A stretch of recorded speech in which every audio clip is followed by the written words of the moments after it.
داستان‌های 1001 شب. این داستان ادامه ماجرای عفریت و ماهیگیر بخش سوم. و اما شب ششم که فرا رسید، شهرزاد طبق روال شبای قبل شروع کرد به تعریف کردن ادامه داستان شب گذشته، یعنی جایی که قرار بود ملک یونان ماجرای امیر سندباد و به وزیر هیله‌گرش بگه. البته این امیر سندباد با اون سندباد کوچولویی که ما کارتونش رو تو بچگی میدیدیم هیچ ارتباطی نداره و سندباد خودش شخصا هر گونه ارتباطی رو با این امیر سندباد تکذیب کرده. اسنادش هم موجوده. میگی نه؟ اینا سندباد جونم میگن تو خیلی وحشی و خونخوار بودی، درسته؟ کی داری میگی شیلا؟ من با این مرتیکه امیر سندباد هیچ نسبتی ندارم. خلاصه ملک یونان اینطوری ادامه داد که در سرزمین‌های پارس امیری بود به نام امیر سندباد که عاشق شکار بود و خود نیز شکارچی قهار. شاهین خیلی بزرگ و باهوشی هم داشت که همیشه همراهش بود و در واقع محافظ اون نیز بود. سندباد آنقدر به این شاهین علاقه داشت که دستور داده بود برایش آبخوری کوچکی از جنس طلا درست کرده بودند و به عنوان یک آبخوری سیار همیشه بر گردن این شاهین بدبخت. فرا و اسباب غذاخوری سیار گردنی دارن، بهش هم میگن توبره. غرفه سیار کیک و ساندویچ هم شنیده بودیم، ولی آبخوری گردنی سیار من که تا حالا نشنیده بودم. اجازه میدهی داستان را تعریف کنم یا نه؟ بله معذرت میخوام، بفرمایید. ای حرف میزنه. داشتم میگفتم یکی از مراسم شکار سندباد شکارگاه آهوان رو برای شکار کردن انتخاب کرد. روش شکار کردنم به این صورت بود که هیئت همراه به صورت یک دایره دور یک منطقه بزرگ جمع می شدن و به سمت مرکز حرکت می کردن و شکار بدبخت هم به سمت وسط می اومد و سندبادخان به راحتی اون حیوان بیچاره رو شکار می کرد.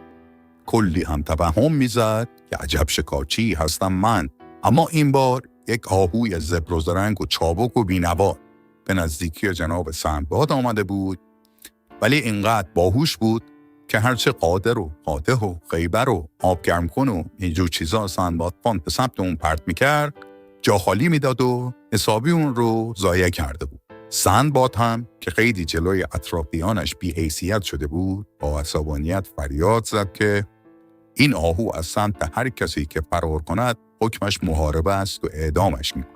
آهو هم که گویا علم غیب داشت صاف به سمت سندباد آمده و از روی سر او پرید و از حلقه محاصره فرار کرد. سندباد هم که یک غلط کردن خاصی در چشمانش بود، بدون اینکه اشاره‌ای به حرف چند لحظه قبلش کند، شاهینش را رها کرد به سمت آهو و خود نیز از دنبال او شروع به رفتن. سرانجام شاهین قوی هیکل به روی سر آهو رسید و در آن چشمان آن حیوان بیچاره را کور کرد و سندباد هم با شمشیر سر حیوان بیچاره را از تنش جدا کرد. خوشحال از این پیروزی زیر درختی نشست تا نفسی تازه کند. همان لحظه دید که از لای برگ‌ها قطرات آب به زمین می‌ریزد. به همین خاطر آبخوری شاهین را زیر آب گرفت تا آن را پر کرده و جرعه‌ای بنوشد. اما وقتی ظرف تا نصف پر شد، شاهین قوی هیکل با بالش به ظرف آب زد و آن را ریخت. امیر سندباد چند بار دیگر این کار را تکرار کرد، ولی هر بار شاهین با بال زدن باعث ریختن آب شد تا بالاخره سندباد آد زد و با شمشیرش بالهای این شاهین بدبخت را برید تا دوباره ظرف آب را پر کند. با اینکه شاهین بدبخت به این آگاهی رسیده بود که این گونه انسان‌ها به خاطر خود حتی عزیزترین شخصشان را هم قربانی می‌کنند، با این وجود در همان حال به سمت بالای درخت اشاره کرد، جایی که مار بزرگی نشسته بود و زهر خود را به پایین ریخت. امیر سندباد بعد از دیدن این صحنه شروع به زجه و زاری کرد، اما دیگر بیفایده بود و چند لحظه بعد شاهین بینوا از شدت خونریزی مرد و سندباد هم برای مدت‌ها خود را در قصر حبس کرد و با هیچ کسی سخن نگفت.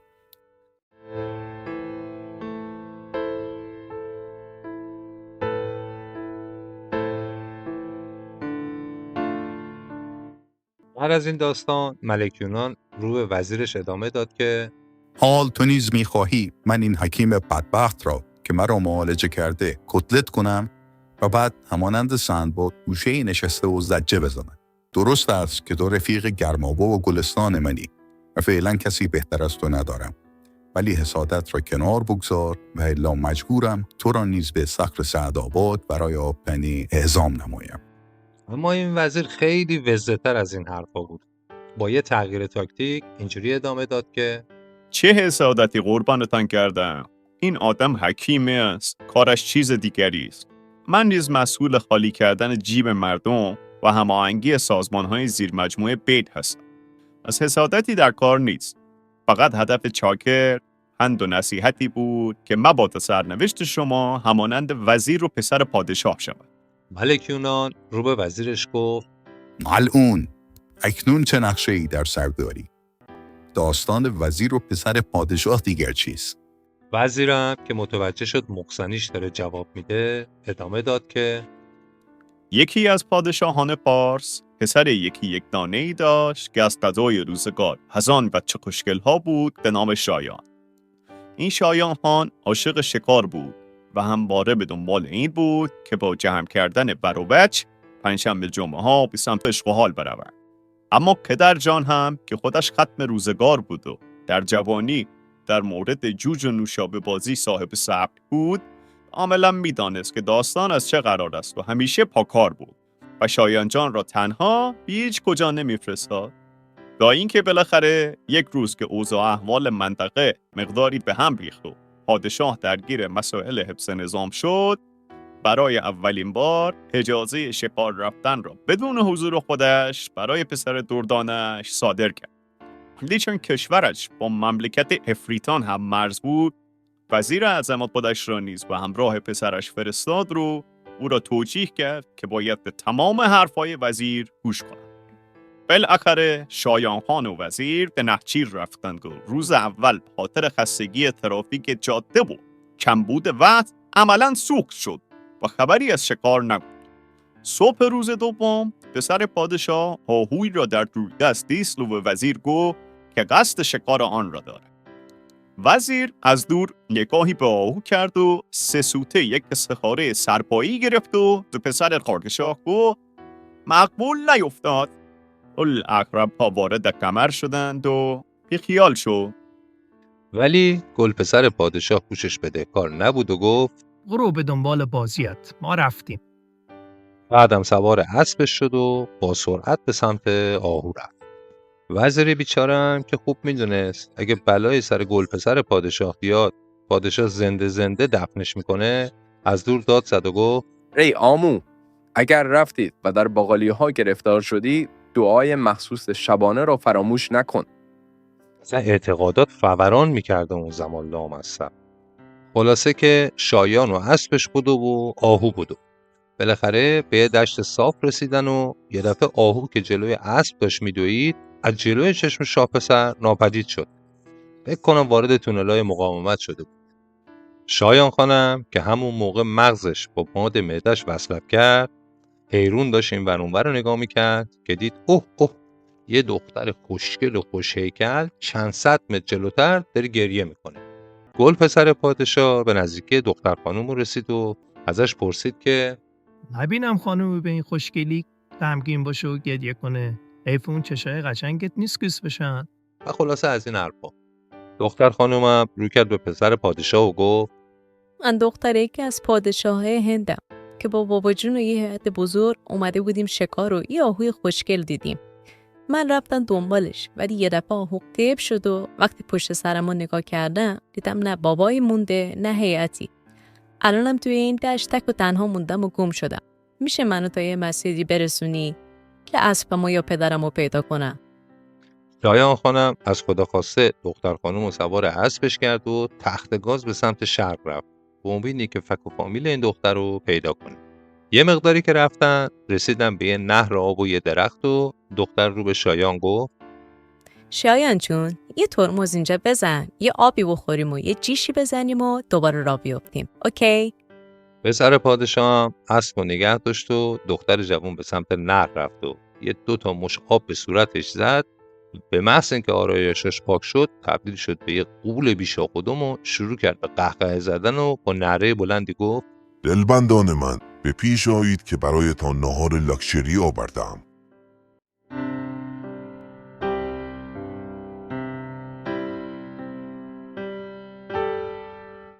همون موقع 3 بچه غول کریه از یه جایی که معلوم نبود کجاست در اومدن و با دهن باز و دندونای کثیف اومدن جلو که گرپسر پادشاه رو پاره پاره کنن. شایان خانم که دیگه توضیح ندم برات تو چه وضعیتی بود، یه دفعه یاد حرف وزیر افتاد که بهش گفته بود هر وقت دیدی اوضاع خرابه دعای مخصوص شبو بخون. به همین خاطر یه یا ابوالفضل بلند گفت و فوت کرد. همون موقع انگار ABS عمل کرد و بچه غولا درجا وایسادن.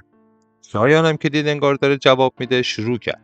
یا ابوالفضل دوم و فوت بعدی کلا قفل کردن و فوتای بعدی هم اونا رو لاغرتر و کوچیک‌تر کرد تا اینکه یا ابوالفضل فوت دهم کلا غول و بچه‌هاش غیب شدن. پسر پادشاه که هنوز باورش نمیشد سریع اسبش رو روشن کرد و از همون راهی که اومده بود برگشت.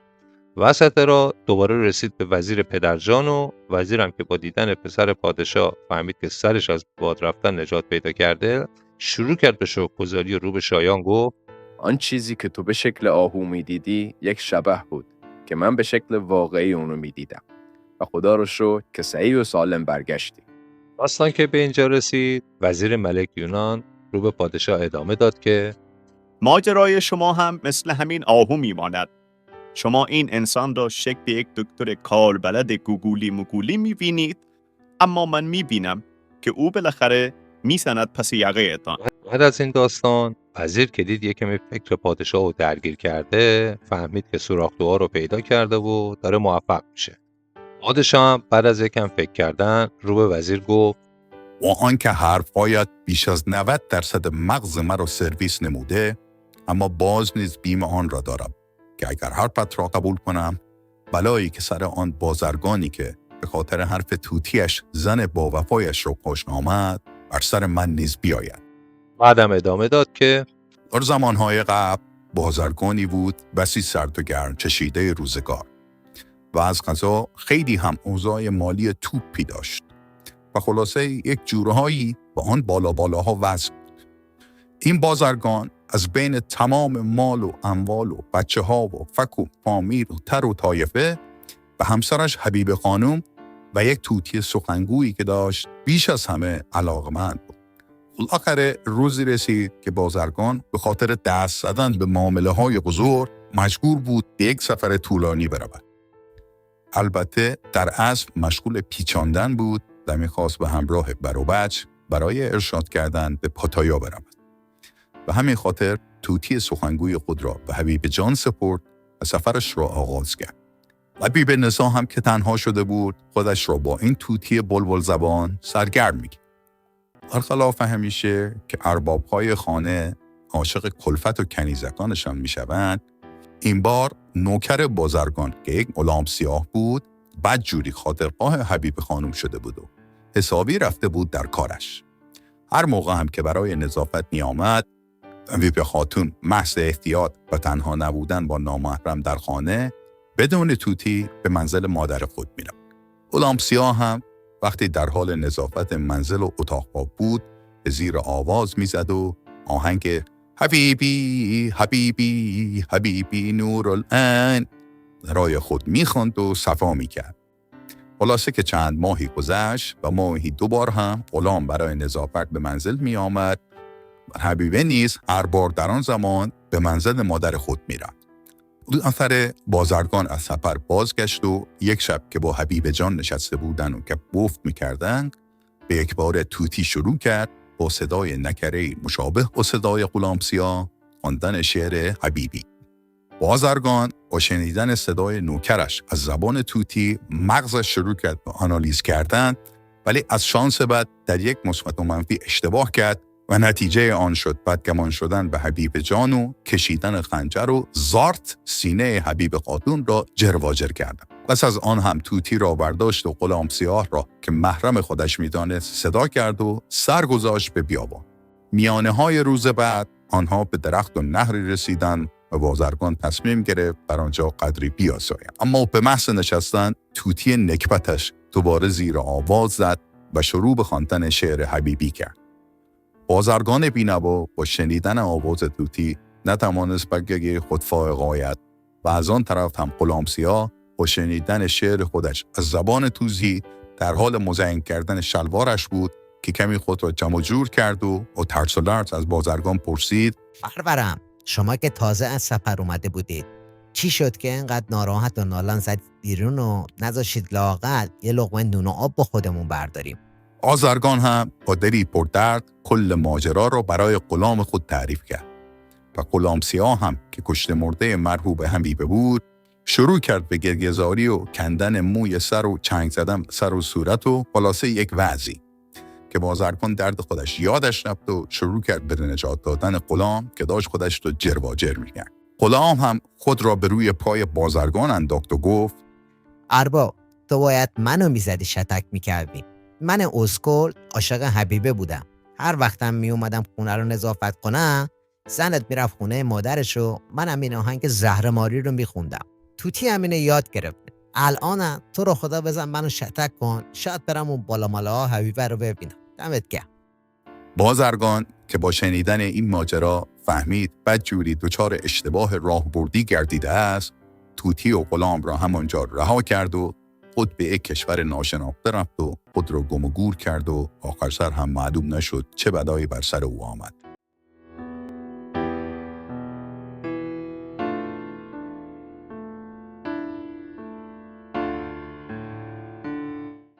بعد از اینکه ملک یونان داستان رو برای وزیرش تعریف کرد، رو به اون ادامه داد که همین خاطر میترسم با وسوسه تو بزنم حکیم رویان را نفله کنم و بعد به شکر خوردن افتاده و از ناراحتی مجبور شوم به جای روم و خود را گم و گور کنم. البته که جای زیادی هم در دنیا نمانده که ما را راه بدهند. وزیر مارمولک که دید وقت اون رسیده که ضربه آخر رو به پادشاه بزنه، رو کرد به اون و گفت: زین بیشتر از شما میترسم قربانتان گردم. میترسم که این دکتر قلابی با جادو و جنبل شما رو نفله بفرماید و ما بی کس و کار شویم. یادتان نرفته که چطوری به اسم روغن بنفشه با جادو کردن پوست فابریکی برایتان نصب کرد؟ بالاخره ملک یونان خر شد و صبح روز بعد فرمان داد که حکیم رویان رو به قصر بیار. وقتی حکیم به قصر رسید، پادشاه رو به اون گفت: ایدانی چرا قبل از قرار هفتگی گفتم که به اینجا بیایی؟ حکیمم با تکون دادن سرش اظهار بی‌اطلاعی کرد. پادشاه ادامه داد که ساده است. گفتم اینجا بیایی تا بدهم جلاد گردنت را بزند. تمام. حکیم باشی رو به پادشاه گفت: خدمات من دارای گارانتی تعویض 10 ساله و برانتی مادام العمر است.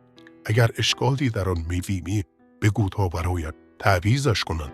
پادشاه در جواب حکیم گفت: چاره‌ای جز کشتنتون ندارم.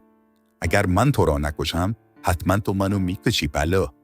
حکیمم با تعجب از پادشاه پرسید: آه که چگونه پس از خدمات من به تو چنین فکری به آن مغز فندقیت خطور کرده؟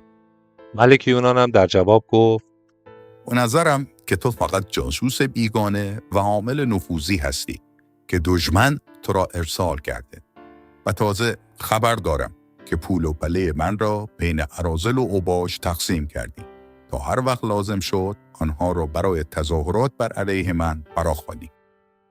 حکیم که فهمید وزیر پامنقلی پادشاه کار خودشو کرده، تصمیم گرفت یه راهی برای فرار از این وضعیت پیدا کنه.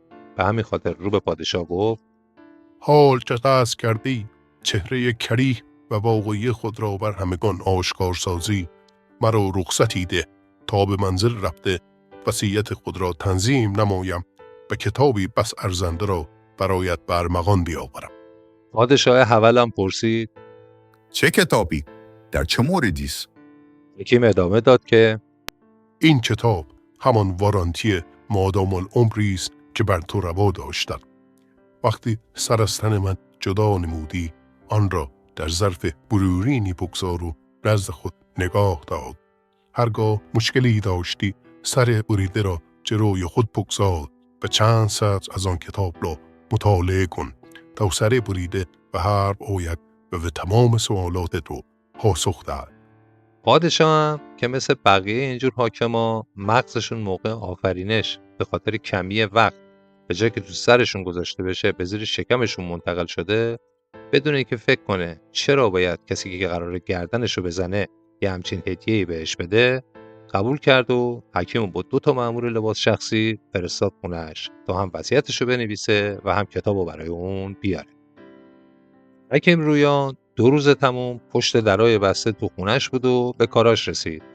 بعدم به همراه اون 2 مأمور به قصر پادشاه برگشت و کتابو به همراه یک کیسه پر از دارو داد به پادشاه و بهش گفت پس از آنکه سر نازنین مرا از تنم جدا نمودی، با این داروها آن را آغشته کن و صبر کن تا کلم خشک شود و بوی گند آن برود.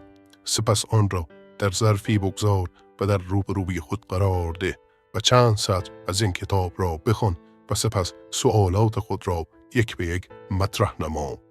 پادشاه با عجله کتابو گرفت که نگاهی بهش بندازه. بعدش هم کتابو باز کرد، دید که صفحه اولش سفیده. از حکیم پرسید که این چرا سفیده؟ حکیم هم در جواب گفت ممکن است بر اثر مرور زمان صفحات اول کتاب آسیبی ببیند و همین علت چند صفحه اول آن چیزی نوشته نشده است و شاید از صفحات 4 و 5 به بعد مطالب در آن نوشته شده باشد. پادشاه هم شروع کرد به ورق زدن کتاب، ولی چون صفحات کتاب به هم چسبیده بود، پادشاه انگشت کوفتیشو میکرد تو دهنشو خیس میکرد و کتابو ورق میزد. ولی 2-3 بار که انگشتشو برای ورق زدن با دهنش خیس کرد، یه دفعه عربده‌ای زد و مثل خرس افتاد رو زمین و در جا سقط شد.